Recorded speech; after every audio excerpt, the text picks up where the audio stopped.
సామెతలు 4 అధ్యాయం 23 నీ హృదయములో నుండి జీవతారలు బయలుదేరును కాబట్టి అన్నిటికంటే ముఖ్యముగా నీ హృదయమును భద్రముగా కాపాడుకొనుము. అన్నిటికంటే నీ హృదయమును భద్రముగా కాపాడుకొనుము అని వాక్యం సెలవిస్తుంది.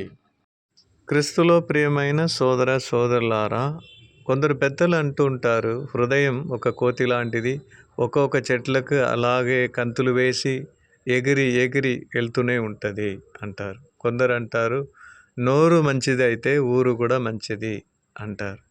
కొందరు అంటారు, కళ్ళుని మనం జాగ్రత్తగా చూసుకుంటే మన హృదయం కూడా జాగ్రత్తగా ఉంటుంది అను పెద్దలు అలా మంచి మంచి మాటలు పలుకుతూ ఉంటారు. కానీ యేసుక్రీస్తు ఏమంటున్నారంటే, నీ కళ్ళు నీకు అడ్డంగా ఉంటే దాన్ని పీకి పారేయి అని యేసుక్రీస్తు చెప్తున్నారు.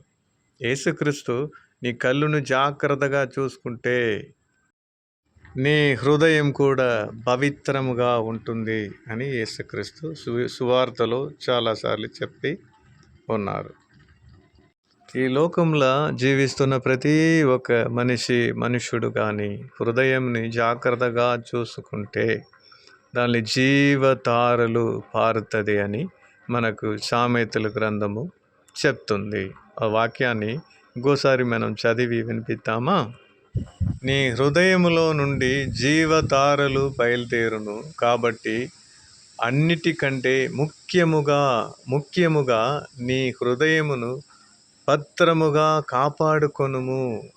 దేవా, నేను ఈ అపవిత్రమైన విషయాన్ని చూశాను, ఇంకా ఇలాంటిది చూడకుండా నన్ను కాపాడుము అని ప్రార్థన చేయాలి.